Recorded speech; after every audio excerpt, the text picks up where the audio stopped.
Hello and welcome to another episode of the Working Conversations podcast, where we talk all things leadership, business communication, and trends in organizational life. I'm your host, Dr. Janel Anderson. Imagine that your mind is like a computer, running multiple tabs, storing random bits of information, and occasionally getting bogged down by all that digital clutter. Well, in this case, mental clutter. Now, you probably know that you need to clear the cache on your computer from time to time to keep it running efficiently. Well, the same goes for your brain. You need to clear the metaphorical cache in your brain from time to time to keep things running smoothly. It's like hitting the mental reset button, decluttering your thoughts, and giving your mind some much needed breathing room. Just as a tidy desktop can make finding your files and office supplies a breeze, a clear mind can boost your productivity and focus. And I've got some tips and strategies for you today to do just that. So this all started a couple of days ago. Well, actually a couple of weeks ago, if we really want to go back to the source. I use an app on my phone called Libby. It connects me to my local public library where I can download audiobooks and other digital materials, digital books, and read books and so on, and do it from either the Libby app itself, which is where I listen to audiobooks, or if it's a book that's not an audiobook, but print material that's digital, I can send that to my Kindle app. And I can either read it on my Kindle app on any device, or I can read it on my Kindle Paperwhite device, which I love, by the way. Or if I don't want to read it in Kindle, I could read it in the native Libby app that allows me to read books there. Now, things started glitching several weeks ago. The first thing that started happening was that my audiobooks were skipping. And so sometimes entire chapters or half a sentence, it would be weird. Sometimes little chunks, sometimes big chunks. And I got so frustrated with one of the suspenseful novels that I was listening to while I was walking the dog, usually after dark through the path in the woods, and like somebody in my book is about to get killed or something, like this crazy suspenseful, fun piece of fiction that I'm reading. And right in the most just deliciously juicy part, it skipped. And it skipped like 3 chapters ahead. I was so frustrated. I went on the Libby app after I got home from that walk, found the digital version of the book that I could read, and read it in the digital app, the Libby app, the 3 chapters that were missing, because it was so important to me to read those chapters and find out what happened before I went any further in this suspenseful mystery novel. So that's how it first started happening. Then, I kind of at first thought it was maybe my internet connection or whatever, but then something even stranger started to happen. And this started to happen last week. So when I download a book, I can choose again to read it in the native Libby app, or I can send to Kindle. And when I clicked send to Kindle, the little thing spun for a little bit. So I know it's thinking, it's working on it. And then usually what happens is the Kindle app opens and sometimes asks me to log in, sometimes knows who I am. And then everything syncs up in the background. And now that book is in all of my Kindle apps on my phone, on my computer, on my tablet, and in my Paperwhite. But what started happening is I would say connect to Kindle or send this book to Kindle, and it would spin a little bit. And then it would spin a little bit longer and a little bit longer. And then the strangest thing happened. The Ticketmaster app on my phone opened. I kid you not. It kept taking me to Ticketmaster. And I closed it out multiple times. I shut down my phone, rebooted my phone. I tried all the things. But Ticketmaster kept opening, and I don't want to see Ice Spice or Playboy Cardi or any of the shows that it was trying to sell me. It was taking me to Ticketmaster. It just made no sense. Then the final straw just happened yesterday. Audiobooks wouldn't open at all. And I'm in the middle of this 20-hour-long audiobook that's due in like 6 days. And I don't even have time to be listening to it, but I listen to it while I walk the dog or while I am driving in the car. And I could not get the audio player to open. It just kept spinning and spinning and spinning. Sometimes it would say, updating your app experience, and then it would spin and spin and spin, and then it would just shut down. Rebooting my phone did not do the trick. The only thing that did the trick is to clear the cache for that app. It wasn't even on my whole phone. It was just the cache for that app. and literally all my problems went away. Well, not all of my problems, but all of my problems with the Libby app went away after I cleared the cache on the app. So it got me thinking about my mind and clearing the cache on my mind. You see, I've got a lot of open loops in my brain at any given time. And open loops is a phrase that David Allen, the author of the book Getting Things Done, uses to describe all these things that are going on in our mind at any given time that can be distracting because we're constantly trying to either remember to do them, remember not to forget them, try to think of the next step in doing them if it's part of a larger project. So I am running around with dozens and dozens of like open browser tabs in my brain all the time. When is my son's next baseball practice? Is it in the calendar? Am I available to drive him then? When is my daughter's next basketball game that she's going to be cheering at on her cheerleading squad? Do I have tickets? Will the tickets sell out? Did I order their school pictures? Really? I mean, I should have done that last fall. Did I order their school pictures? How about a yearbook? Because I keep getting emails about that, but I'm not sure if I've done it yet.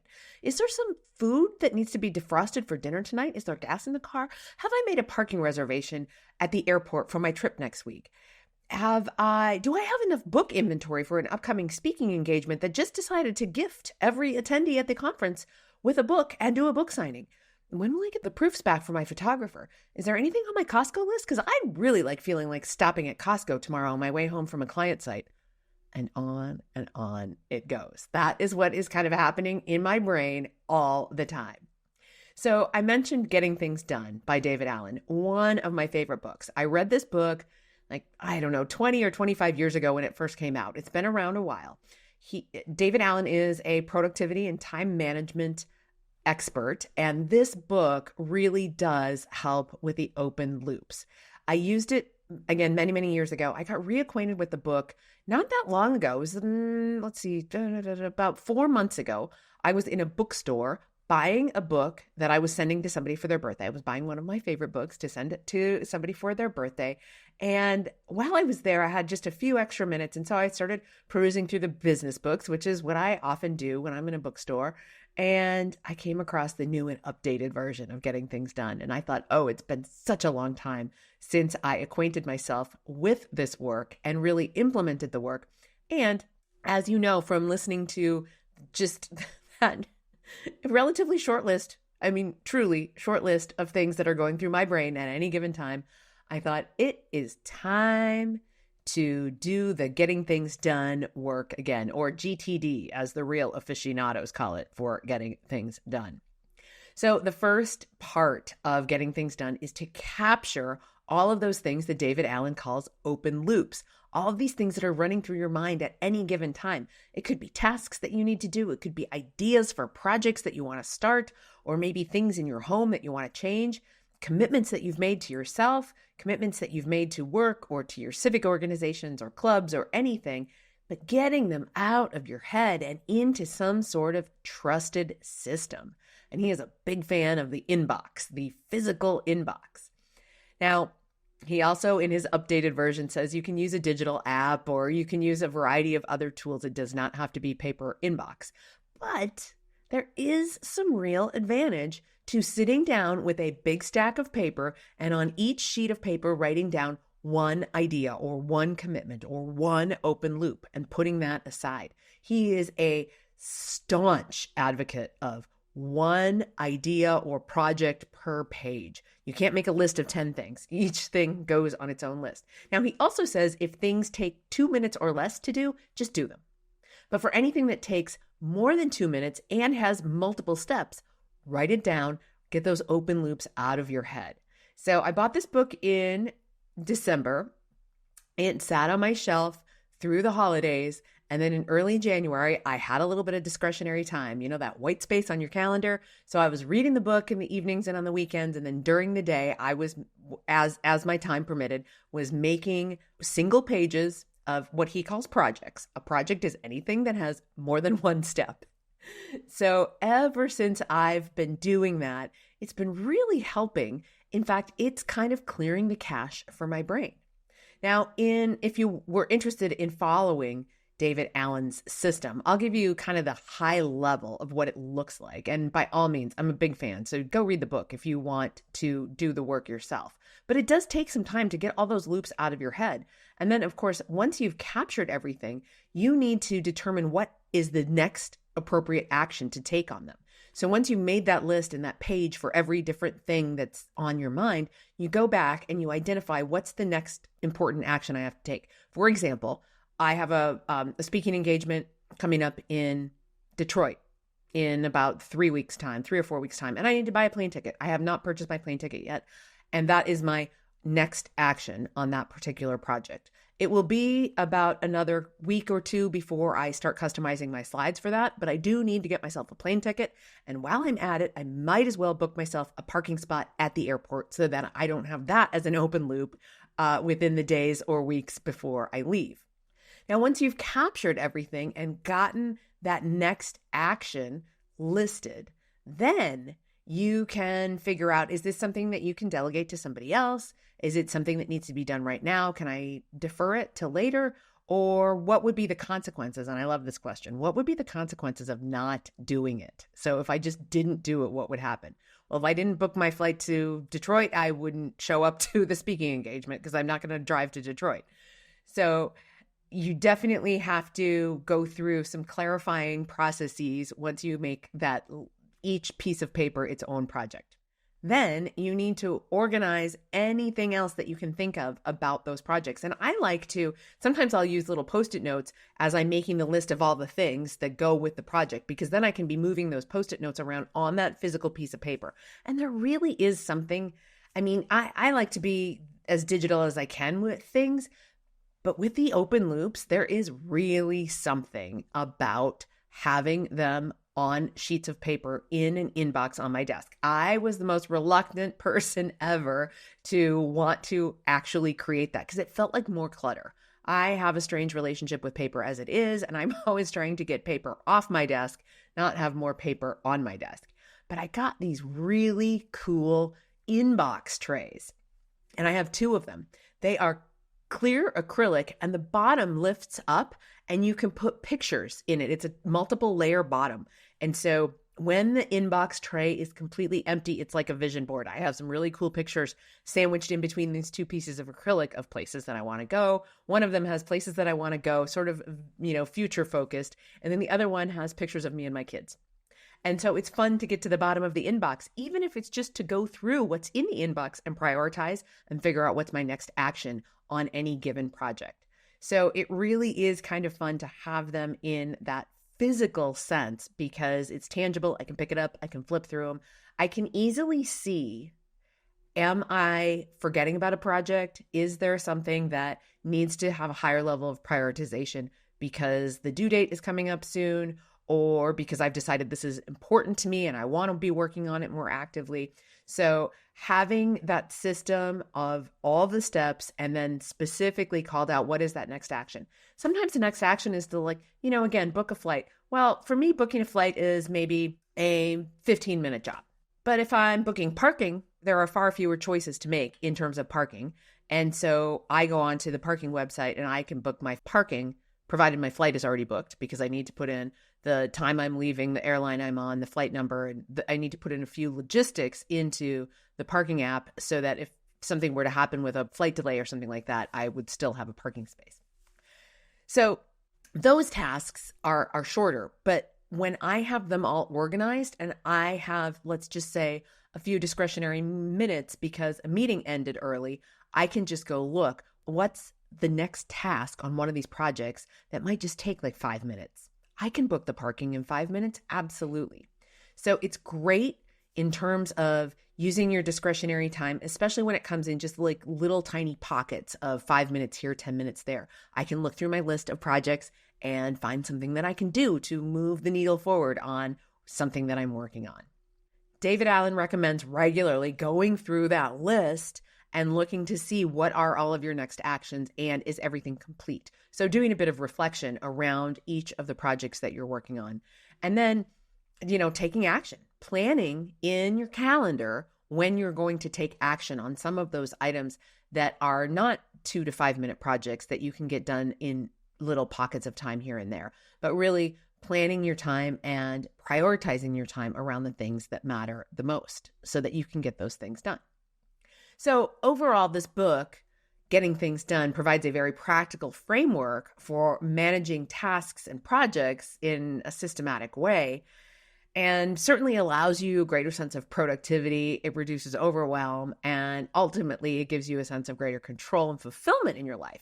And that's the piece that, for me, it's the control piece that is so helpful. It is getting the things out of my head and having a certain element of control over them because I know they're not going to get lost.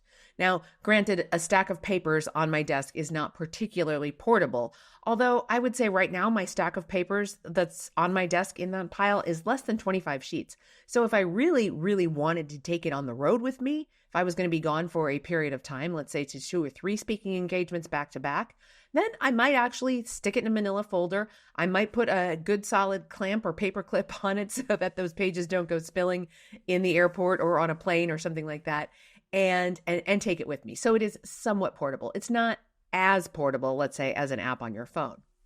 But really, for me, that most important concept is that sense of control that I have when I capture those open loops. It clears the cache in my brain and it gives me this certain sense of freedom. It gives me a sense of an ability to focus because I know that nothing is going to fall through the cracks because I've got the project that is baseball. And so all the things I can think about my son's baseball team and upcoming practices and tryouts and everything go on that piece of paper. And then, of course, they go in my calendar as well when there are times when somebody needs to be moved from location A to location B. But then there's also the things like, do we have this supplies and that supplies? And do the cleats from last year still fit? And all of those things. So I record those all on that page, which is the baseball project.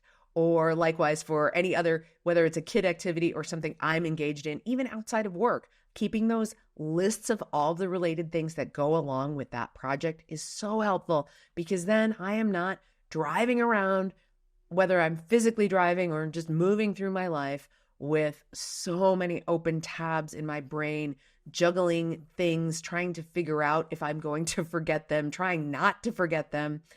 So I encourage you to capture your open loops, get them out of your brain. It is like clearing the cache for my brain. Now, as for me, in terms of implementing the whole getting things done process, it is a big project to capture all of those open loops and then put some systems in place so that you are regularly revisiting those. I'm doing it a little bit loosey-goosey. I'm pretty sure that if I actually hired David Allen to come into my office and do this with me, he would be far more rigorous with me than I am being with myself. But at a minimum, I am capturing all of those open loops. So I sat down in January. I was sort of reading the book in fits and spurts in the evenings or on the weekends as my time permitted. And then I sat down with a big stack of blank paper and I wrote down next action, project name, next action, as many next actions as I could think of. And then I used a highlighter to note the very specific next action, like booking that plane ticket to Detroit, which I actually really need to do as soon as I finish recording this podcast. But it is immeasurable in terms of giving me my mental bandwidth back. So I strongly encourage you to do it, whether you're taking it on in a rigorous format like David Allen's Getting Things Done, or if you are going to simply open an app on your phone and dump out all of the things that are swirling around in your brain right now that you are concerned that you might forget, or that you need to put into your calendar, or that you need to figure out what is the next action, or like me, book that next plane ticket to Detroit. All right, my friends, I hope you get a chance to clear the cache in your brain. And also, just as a friendly technical tip and reminder, if you have any apps that are not operating as they should be on your phone, try clearing the cache, even just on the app. You don't have to dump all of the data off your phone. Just go app by app and clear the cache if something's not working.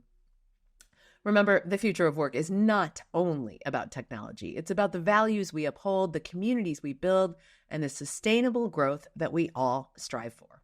We need to keep exploring, keep innovating, and keep envisioning the remarkable possibilities that lie ahead. As always, my friends, stay curious, stay informed, and stay ahead of the curve. Tune in next week for another insightful exploration of the trends shaping our professional world and our lives in general. If you enjoy this content and you're watching it on YouTube, make sure you hit the subscribe button and knock that little bell so that you get notified every time there's a new episode out. I've also got some YouTube shorts over there, so there's some other things that you can take in. And if you listen on a podcast player, you're going to want to head over to YouTube and subscribe so that you don't miss a thing, because there's some fun stuff happening over there. Wherever you're listening or watching, please leave me a review because it does help other listeners just like you find me, and it plain old makes me feel good. You know that. Until next time, my friends, be well.